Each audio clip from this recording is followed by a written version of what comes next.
সর্বপ্রথম একটা হাদিস আমি আপনাদেরকে স্মরণ করাতে চাই। হাদিসটা বিশুদ্ধ সনদে অনেক কিতাবে এসেছে। নবী করিম সাল্লাল্লাহু আলাইহি ওয়াসাল্লাম একদিন মিম্বরের উপরে উঠলেন। প্রথম সিঁড়িতে উঠে তিনি বললেন আমিন, দ্বিতীয় সিঁড়িতে উঠে বললেন আমিন, এবং তৃতীয় সিঁড়িতে উঠে বললেন আমিন। সাহাবায়ে কেরাম জিজ্ঞাসা করলেন যে আপনি আমিন কেন বললেন প্রত্যেক সিঁড়িতে? নবী করিম সাল্লাল্লাহু আলাইহি ওয়াসাল্লাম বলছেন, যখন আমি প্রথম সিঁড়িতে ছিলাম তখন জিবরাইল আলাইহিস সালাম এসেছিলেন এবং আমাকে বলেছেন, ধ্বংস হোক সেই ব্যক্তি, ধ্বংস হয়ে যাক সেই ব্যক্তি, যে ব্যক্তি তার বৃদ্ধ পিতামাতাকে পেয়েছে কিন্তু তাদের সেবা যত্ন করে জান্নাত লাভ করতে পারে নাই। নবীজি বলেছেন আমিন।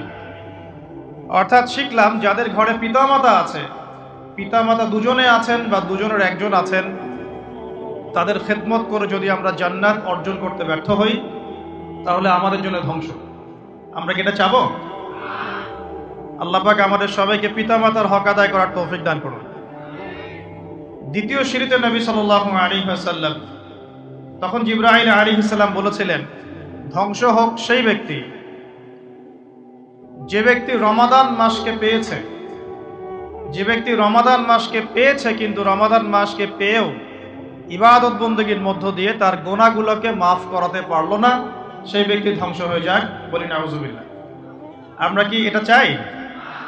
আচ্ছা, আমরা এদিকে পরে আসছি। তৃতীয় সিঁড়িতে নবী সাল্লাল্লাহু আলাইহি ওয়াসাল্লাম, জিবরাইল আলাইহিস সালাম বললেন, ধ্বংস হোক সেই ব্যক্তি, যে ব্যক্তি উপস্থিত আছে তার সামনে নবী সাল্লাল্লাহু আলাইহি ওয়াসাল্লামের নাম উচ্চারিত হয়েছে কিন্তু তার নাম শুনেও সে দরুদ পড়ে নাই, সাল্লাল্লাহু আলাইহি ওয়াসাল্লাম বলে নাই। আমরা দেখলাম দরুদ পড়ার সময় অনেকেই চুপ করেছিলেন। যে ব্যক্তির সামনে নবী সাল্লাল্লাহু আলাইহি ওয়াসাল্লামের নাম উচ্চারিত হয়েছে এরপরেও সে নাম শুনে দরুদ পড়ে নাই, নবীজি বলছেন তার জন্য ধ্বংস। বলি নাউজুবিল্লাহ।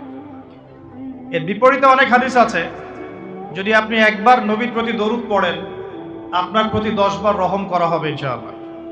আল্লাহ পাক 10টা গুনাহ মাফ করে দিবেন, আল্লাহ পাক 10টা নেকি লিখে দিবেন এবং আপনার মর্যাদার স্তর আল্লাহ 10 গুণ বাড়িয়ে দিবেন। অতএব যদি কেউ টেনশন ফ্রি লাইফ লিড করতে চান তাহলে বেশি বেশি দরুদ পড়বেন, বলবেন সাল্লাল্লাহু আলাইহি ওয়াসাল্লাম, অথবা দরুদ ইব্রাহিম যেটা আমরা পড়লাম, অথবা আল্লাহুম্মা সাল্লি আলা মুহাম্মাদ ওয়া সাল্লিম, অথবা আল্লাহুম্মা সাল্লি ওয়া সাল্লিম আলা নবিয়িনা মুহাম্মাদ। বিশুদ্ধ দরুদগুলো পড়বেন, আল্লাহ পাক তৌফিক দান করুন।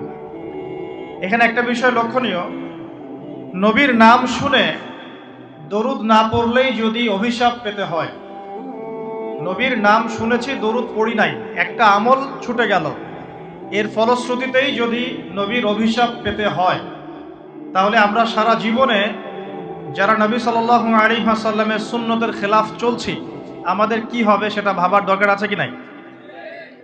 কথা কি বুঝতে পারছেন? এই যে আমরা সারা জীবনে উঠতে বসতে চলতে ফিরতে, চেহারা সুরত, পোশাক আশাক, রুচিতে, অভ্যাসে, পছন্দে, সংস্কৃতিতে, অর্থনীতিতে, ইভেন পলিটিক্সেও আমরা যে নবী সাল্লাল্লাহু আলাইহি ওয়াসাল্লামের সুন্নতের খেলাফ চলছি, তো আমাদের জন্য কি নবী সাল্লাল্লাহু আলাইহি ওয়াসাল্লাম সুপারিশ করবেন, খুশি হবেন? একবার নবীর নাম শুনে দরুদ না পড়লেই নবীজি বলছেন তার জন্য ধ্বংস। তার জন্য কি? আর সারা জীবন যারা নবীর সুন্নতের খেলাফ চলছে তাদের কি হবে বলার অপেক্ষা আছে? তাহলে যুবক ভাইদের কাছ থেকে ওয়াদা নিতে পারি, সবার আগে নিজের পোশাকটা চেঞ্জ করবো ইনশাআল্লাহ, ইহুদি খ্রিস্টানদের সংস্কৃতি বাদ দিব ইনশাআল্লাহ, চেহারার মধ্যে পুরুষত্বের পরিচয় থাকবে তো ইনশাআল্লাহ। ওই যে শেষ জামানায় একটা হাদিস আছে, ছেলেরা মেয়ে হবে, মেয়েরা ছেলে হবে, ছেলেরা মেয়েদের পোশাক পরবে, মেয়েরা ছেলেদের পোশাক পরবে। তো ছেলে মানুষের দাড়ি ছিল না এমনটা ইতিহাসই ছিল না। ইতিহাস ঘেটে দেখবেন, অন্যান্য ধর্মগ্রন্থগুলো ঘেটে দেখবেন, এখন পর্যন্ত পৃথিবীতে যে অন্যান্য রিলিজিয়নগুলো আছে তাদের রিলিজিয়নগুলোর মধ্যেও দাড়ি ছেড়ে দেওয়ার একটা পরম্পরা কিন্তু আছে না? ইহুদিদের দাড়ি নাই, বুদ্ধিস্ট দাড়ি নাই, কোন কোন ক্ষেত্রে খ্রিস্টানদেরও দাড়ি আছে। আর খ্রিস্টান মানে কোন খ্রিস্টান? যারা 3 খোদায় বিশ্বাস করে এরা তো প্রকৃত খ্রিস্টান নয়। প্রকৃত খ্রিস্টান কারা? বাদশাহ নাজাশির মতো মানুষ। এই ব্যক্তি আবার কে? বাদশা নাজাশী সেই ব্যক্তি যেখানে সাহাবায়ে কেরাম রাদিয়াল্লাহু তাআলা আনহুম আজমাইন মক্কার সেই জুলুম নির্যাতন থেকে পরিত্রাণের আশায় নবী করিম সাল্লাল্লাহু আলাইহি ওয়াসাল্লামের আদেশে আবিসিনিয়ায় হিজরত করেছিলেন। কোন জায়গায়? আবিসিনিয়া হচ্ছে এখনকার ইরিত্রিয়া বা ইথিওপিয়া, এই জায়গাটাকে বলা হয় মূলত আবিসিনিয়া। এই জায়গায় বাদশা নাজাশী নামে একজন খ্রিস্টান শাসক থাকতেন, যিনি অত্যন্ত ভালো মানুষ ছিলেন। কেমন মানুষ ছিলেন? যার রাজ্যে কেউ জুলুমের শিকার হতো না। একজন খ্রিস্টান, তার রাজ্যে কেউ জুলুমের শিকার হতো না।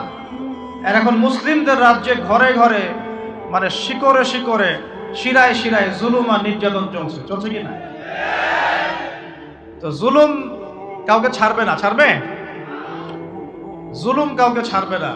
যদি পৃথিবীতে কেউ কারো প্রতি এক জাররা পরিমাণ জুলুম করে থাকে, কাল কিয়ামতের মাঠে অবশ্যই তার হিসেব দিতে হবে। দুনিয়াতে বিচার হোক না হোক, দুনিয়ার মানুষ জানুক আর না জানুক, দুনিয়ায় সেটা স্পষ্ট হোক আর না হোক, আল্লাহ রাব্বুল আলামিনের কাছে সবকিছুই রক্ষিত আছে। আল্লাহ আমাদেরকে জুলুম থেকে বেঁচে থাকার তৌফিক দান করুন।